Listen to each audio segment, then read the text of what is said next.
రాబోయే ఎన్నికల్లో ఉమ్మడి తూర్పుగోదావరి జిల్లాలో అసెంబ్లీ పార్లమెంటు స్థానాల్లో పోటీ చేయడం జరుగుతుందని జై భీమరావు భారత party PAC chairman Enugupalli Krishna, party జిల్లా అధ్యక్షుడు పిఠాపురం అభ్యర్థి జగ్గారపు మల్లికార్జున పేర్కొన్నారు. కాకినాడ జై భీమరావు భారత పార్టీ కార్యాలయంలో భారత మాజీ ఉప ప్రధాని డాక్టర్ బాబు జగజ్జీవన్ రామ్ జయంతి వేడుకలు ఘనంగా నిర్వహించారు.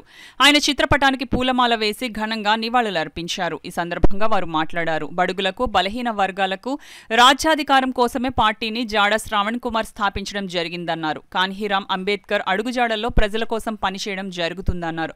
పేద ప్రజల సంక్షేమం కోసం పార్టీ మేనిఫెస్టో కూడా విడుదల చేసిందన్నారు. కాకినాడ జిల్లాలో 16 లక్షల మంది ఓటర్లు ఉన్నారని, వీరిలో 8 లక్షల పైబడి మహిళా ఓటర్లు ఉన్నారని, ఎన్నికల్లో మా పార్టీకి ఓటు వేసి గెలిపించాలని కోరారు. ఈ సమావేశంలో పార్టీ అభ్యర్థులు బుంగా సతీష్ కుమార్, గింజాల చక్రవర్తి, దడాల బాబ్జీ గంగాధర్, వల్లూరి సత్యానందం, రాష్ట్ర అధ్యక్షులు దాడిశెట్టి వీరబాబు, పృథ్వీరాజు, అనూష, గౌతమ్ ఫ్లోరెన్స్ తదితరులు పాల్గొన్నారు.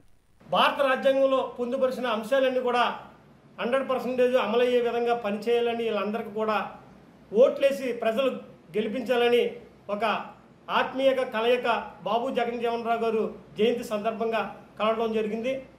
ఈ సందర్భంగా కాకినాడ పార్లమెంట్ సెగ్మెంట్లో దాదాపుగా 16 లక్షల ఓటరు మహాశైలు ఉన్నారు.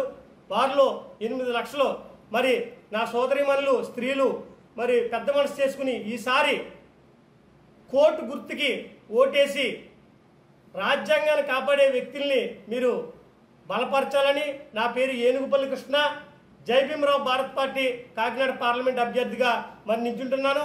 అలాగే మా మిత్రులు దాడిశెట్టి వీరబాబు ప్రతిపాడు నుంచి ఎమ్మెల్యే అభ్యర్థిగా, మా మిత్రుడు మరి జగ్గారపు మల్లికార్జున పిఠాపురం ఎమ్మెల్యే అభ్యర్థిగా, అలాగే మా మిత్రుడు బొంగా సతీష్ కుమారు పెద్దాపురం నియోజకవర్గం ఎమ్మెల్యే అభ్యర్థిగా, అలాగే మా మిత్రుడు వల్లూరి సత్యానందం జగ్గంపేట ఎమ్మెల్యే అభ్యర్థిగా, తమ్ముడు కాకినాడ రూరల్ అభ్యర్థిగా, చక్రవర్తి గారు కాకినాడ టౌన్ అభ్యర్థిగా, మరి ఇంకా మిత్రులు సకాలంలో రానున్నారు తుని మిత్రులు.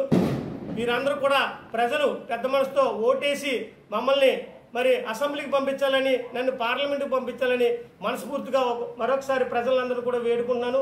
2024 ఎన్నికలు ఎంత దారుణంగా, ఎంత కాస్ట్లీగా అయిపోయాయో మీరు అందరూ చూస్తూ ఉన్నారు. ఇలాంటి తరుణంలో అతి సామాన్య కుటుంబం నుంచి వచ్చిన మేము అందరం కూడా ఈ ఎన్నికల బరిలో చాలా కష్టపడి పనిచేస్తూ ఉన్నాం. కాకినాడ పార్లమెంటు అభ్యర్థిగా ఏనుగుపల్లి కృష్ణ గారు, 7 నియోజకవర్గాల అభ్యర్థులుగా మేమందరం కూడా ఈరోజు సమావేశమై జిల్లా వ్యాప్తంగా ప్రతి నియోజకవర్గంలో మా కార్యాచరణ ఏ విధంగా రూపొందించాలి, ప్రజల దగ్గరికి ఏ విధంగా వెళ్ళి పార్టీని బలోపేతం చేయాలి అనే ప్రణాళికను మేము చాలా గట్టిగా సిద్ధం చేసుకోవడం జరిగింది. కాకినాడ జిల్లాలో ఉన్న 7 నియోజకవర్గాల్లోనూ బడుగు బలహీన వర్గాల ప్రజలు, పేద ప్రజలు, ఎస్సీ, ఎస్టీ, బీసీ, మైనారిటీలు, కాపులు అందరూ కూడా మా పార్టీకి సహకరిస్తారని, ఈ సందర్భంగా జై భీమరావు భారత్ పార్టీ ఏవైతే పేద ప్రజల కోసం పోరాటాలు చేసిందో అవన్నీ కూడా ప్రజలకు వివరించి మా పార్టీని ఏ విధంగా బలపరుచుకోవాలి, మా అభ్యర్థులను ఏ విధంగా గెలిపించుకోవాలి అనేది జిల్లా వ్యాప్తంగా మేము ప్రతి ఊరు, ప్రతి ఇంటికి, ప్రతి గడప వెళ్ళి ప్రచారానికి సిద్ధంగా ఉన్నామని ఈ సందర్భంగా మీ అందరికీ తెలియజేస్తూ మరొక్కసారి బాబు జగజ్జీవన్ రావు గారికి పుట్టినరోజు సందర్భంగా ఘన నివాళులు అర్పిస్తాం.